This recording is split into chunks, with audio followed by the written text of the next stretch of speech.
So chapter 8. Last night we ended kind of, not really a cliffhanger, but the chapter ended abruptly. The narrator was talking with the pessimist, the ghost that thought there wasn't much difference between the place of light and the place of shadow, and that it was all, C.S. Lewis calls him the hard-bitten ghost. And it ends with the narrator kind of depressed by that point of view.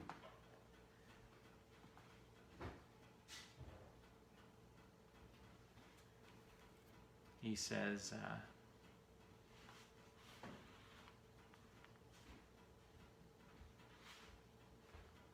can't find it now.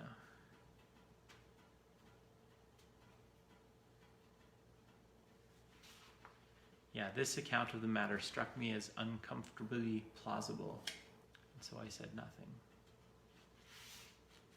Chapter 8. I sat still on a stone by the river's side, feeling as miserable as I've ever felt in my life. Hitherto, it had not occurred to me to doubt the intentions of the solid people, nor to question the essential goodness of their country, even if it were a country which I could not long inhabit. It had indeed once crossed my mind that if these solid people were as benevolent as I had heard one or two of them claim to be, they might have done something to help the inhabitants of the town, something more than meeting them on the plain. And now a terrible explanation came into my mind. How if this whole trip were allowed the ghosts merely to mock them? Horrible myths and doctrines stirred in my memory. I thought how the gods had punished Tantalus. I thought of the place in the book of Revelation where it says that the smoke of hell goes up forever in the sight of the blessed spirits. I remembered how poor Cowper, dreaming that he was not at all doomed to perdition, at once knew the dream to be false and said, "These are the sharpest arrows in his quiver." And what the hard-bitten ghost had said about the rain was clearly true. Even a shower of dewdrops from a branch might tear me to pieces. I'd not thought of this before, and how easily I might have ventured into the spray of the waterfall.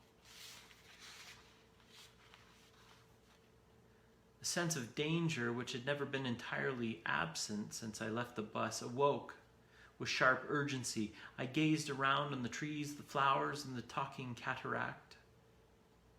They had begun to look unbearably sinister. Bright insects darted to and fro. If one of those were to fly into my face, would it not go right through me? If it settled on my head, would it crush me to the earth? Terror whispered, "This is no place for you." I remembered also the lions.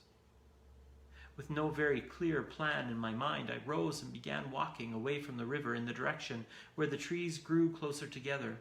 I'd not fully made up my mind to go back to the bus, but I wanted to avoid open places. If only I could find a trace of evidence that it was really possible for a ghost to stay, that the choice was not just a cruel comedy, I would not go back.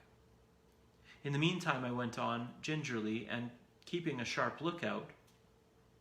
In about half an hour, I came to a little clearing with some bushes in the center. As I stopped, wondering if I dared cross it, I realized I was not alone. A ghost hobbled across the clearing as quickly as it could on that uneasy soil, looking over its shoulder as if it were pursued. I saw that it had been a woman, a well-dressed woman, and I saw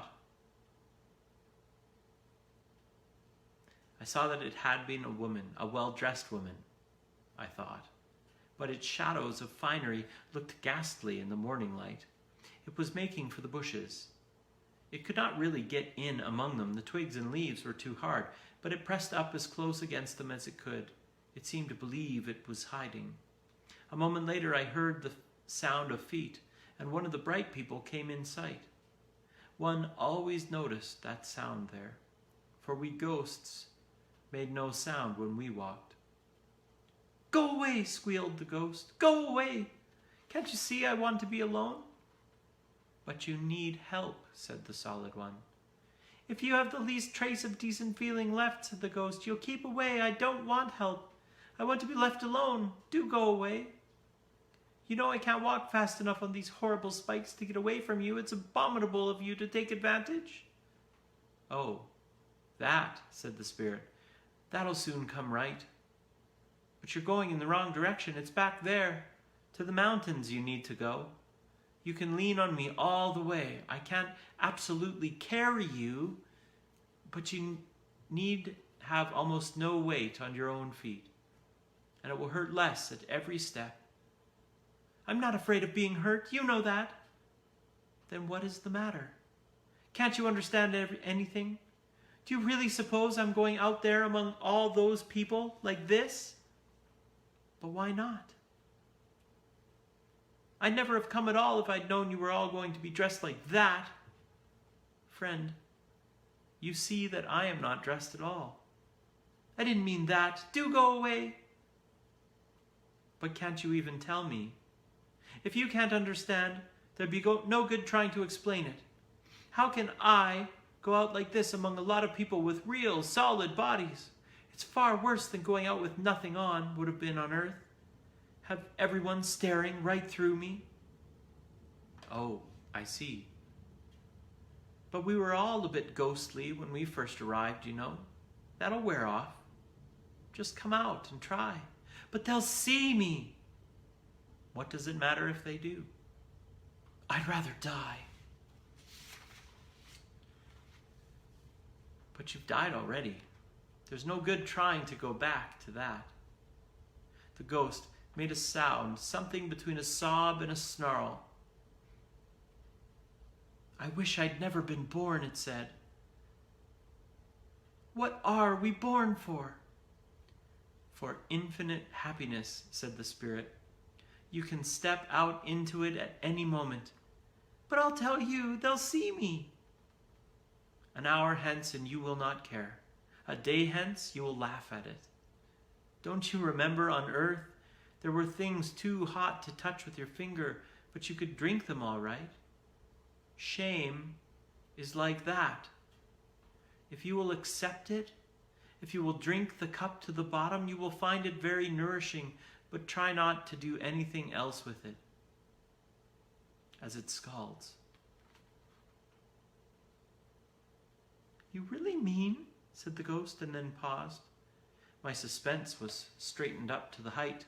I felt that my own destiny hung on her reply. I could have fallen at her feet and begged her to yield. "Yes," said the spirit. "Come and try." Almost I thought the ghost had obeyed. Certainly it had moved, but suddenly it cried out, "No, I can't. I tell you I can't." And for a moment, while you were talking, I almost thought, but when it comes to the point, you've no right to ask me to do a thing like that. It's disgusting. I should never forgive myself if I did. Never, never. And it's not fair. They ought to have warned us. I'd never have come. And now, please, please go away." "Friend," said the spirit, "could you only for a moment fix your mind on something not yourself?" "I've already given you my answer," said the ghost, coldly, but still tearfully. "Then only one expedient remains," said the spirit, and to my great surprise, he set a horn to his lips and blew. I put my hands over my ears. The earth seemed to shake. The whole wood trembled and dindled at the sound. I suppose there must have been a pause after that, though there seemed to be none, before I heard the thudding of the hoofs, far off at first, but already nearer before I had well identified it, and soon so near that I began to look about for some place of safety. Before I had found one, the danger was all about us. A herd of unicorns came thundering through the glades, 27 hands high, the smallest of them, and white as swans, but for the red gleam in their eyes and nostrils and the flashing indigo of their horns. I can still remember the squelching noise of the soft, wet turf under their hooves, the breaking of the undergrowth, the snorting and the whinnyings, how their hind legs went up and their horned heads down in mimic battle. Even then, I wondered for what the real battle. It might be a rehearsal. I heard the ghost scream, and I think it made a bolt away from the bushes, perhaps toward the spirit, but I don't know. For my own nerve failed, and I fled, not heeding, for the moment, the horrible going underfoot, and not once daring to pause. So I never saw the end of that interview.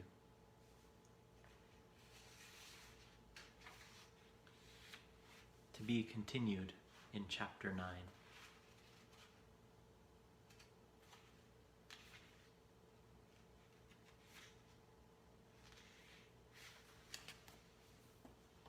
Good night, friends.